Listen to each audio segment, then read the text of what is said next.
좌절과 절망의 나락에서 시작된 삶. 우리가 기억하는 윈스턴 처칠은 제2차 세계대전의 영웅, 불굴의 리더입니다. 하지만 그의 삶은 영광보다 좌절과 실패의 흔적으로 가득했습니다. 젊은 시절 그는 학업에서 낙제점을 받았고 육군 사관학교 입시에 3번이나 떨어졌습니다.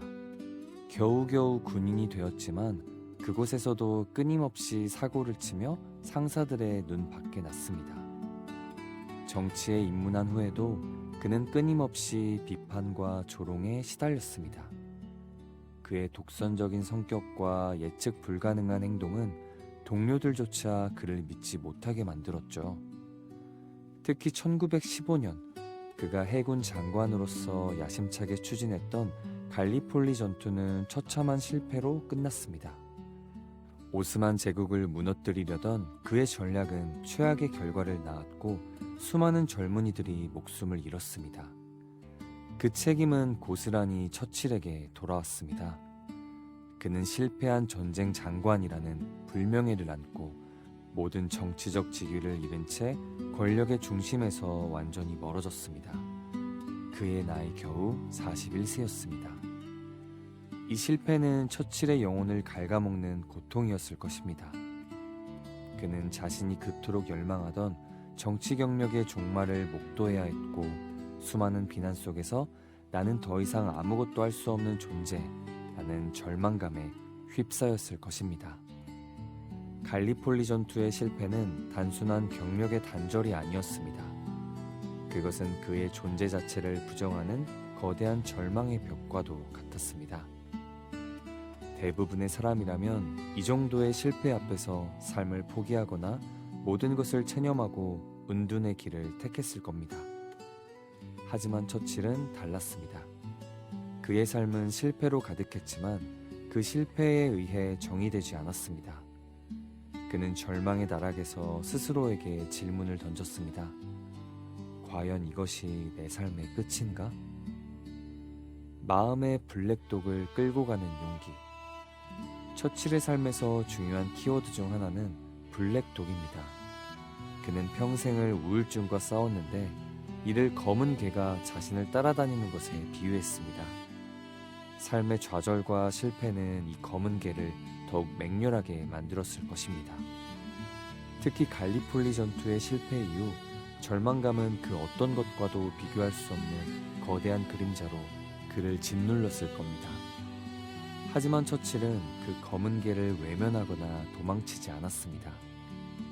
그는 오히려 그 개를 마주하고 통제하며 때로는 마치 산책시키듯이 자신의 삶 속으로 끌어들였습니다. 그는 절망과 고독의 시간 속에서 글쓰기와 그림 그리기라는 새로운 도피처를 찾았습니다. 이 활동들은 단순한 취미가 아니었습니다. 그것은 자신의 고통과 내면을 깊이 들여다보고 삶의 의미를 다시 찾아가는 치열한 과정이었습니다. 그는 붓을 들고 캔버스에 색을 입히며 마음의 평화를 찾았고 펜을 들고 역사서를 집필하며 자신의 존재 가치를 증명했습니다. 우리 50대, 60대 역시 블랙독을 만날 때가 있습니다. 은퇴 후 찾아오는 공허함, 몸의 이곳저곳에서 느껴지는 통증, 자녀들이 떠난 빈자리에서 느끼는 외로움 등 우리는 매일매일 새로운 종류의 절망을 마주하고 있습니다. 그때 처칠이 우리에게 가르쳐준 지혜를 떠올려야 합니다. 블랙독이 우리를 덮치려 할 때 우리는 그 자리에 주저앉아 무너지기보다 처칠처럼 그 개를 정면으로 마주하고 삶의 한 부분으로 받아들여야 합니다. 고통은 우리를 성장시키는 걸음이 될 수 있습니다. 멈춰서지 않는 용기, 인생의 암흑길을 걷는 법. 갈리폴리 실패 이후 처칠은 1930년대 내내 정치적 암흑기를 보냈습니다.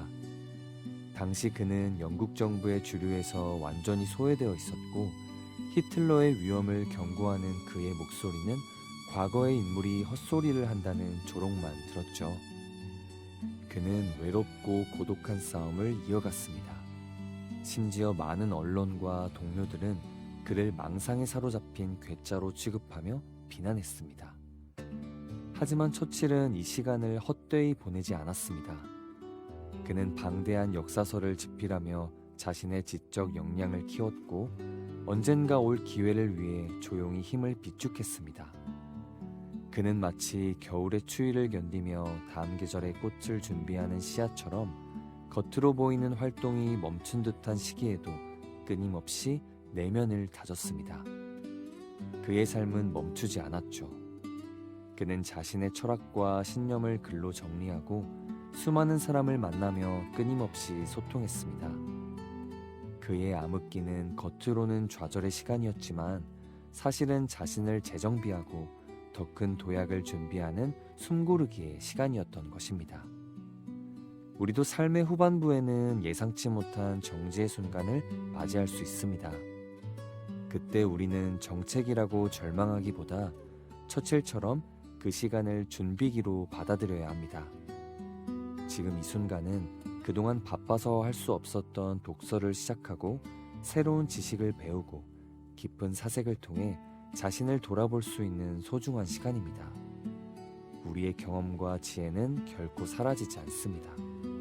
오히려 조용한 시기를 통해 더 단단해지고 빛을 발하게 될 것입니다. 지옥을 통과하고 있다면 계속 가라. 처칠의 수많은 명언 중에서도 가장 유명한 것은 바로 이것입니다. 이 문장은 그가 겪었던 모든 실패와 고난, 그리고 전쟁이라는 지옥 속에서 그가 유일하게 붙잡았던 희망을 담고 있습니다. 이 말은 처칠이 겪었던 끔찍한 고통 속에서 나온 그 어떤 위로보다 강력한 외침입니다. 만약 당신이 지옥을 통과하고 있다면 계속 나아가라. 이것은 단순히 포기하지 말라는 쉬운 위로가 아닙니다. 이 말은 당신이 지금 겪는 고통이 지옥과 같을지라도 멈춰서는 순간 그 고통은 영원히 지속될 것이라는 냉철한 현실 인식을 담고 있습니다. 그러니 지옥이 끝나는 길은 오직 하나, 계속 나아가는 것뿐이다 라는 처칠의 외침을 가슴에 새겨야 합니다. 우리 인생의 지옥은 돈 문제, 건강 문제, 자녀 문제, 은퇴 후의 공허함 등 다양한 형태로 다가올 수 있습니다. 우리가 삶을 포기하고 싶을 만큼 힘들 때 이 말을 떠올리세요. 지금 이 순간이 가장 힘들다면 그것은 우리가 그 지옥의 한복판을 지나고 있다는 증거입니다. 멈추지 않고 한 걸음씩 걷다 보면 우리는 반드시 그 지옥을 통과하게 될 것입니다. 처칠의 삶은 우리에게 깊은 영감을 줍니다. 그의 삶은 실패의 연속이었지만 그는 그 실패에 굴하지 않고 계속해서 일어섰습니다. 고난은 위대한 성장을 위한 기회이며 포기하지 않는 한 우리의 삶은 계속해서 새로운 의미를 찾아갈 것입니다. 인생의 이막, 어쩌면 가장 힘들고 외로운 시기일 수 있습니다. 하지만 이 시기는 동시에 가장 깊은 지혜와 가장 큰 용기를 얻을 수 있는 시간이기도 합니다. 인생 이막의 주인공은 바로 여러분 자신입니다. 포기하지 않고 묵묵히 걸어가는 여러분의 길을 진심으로 응원하겠습니다. 오늘도 들어주셔서 감사합니다.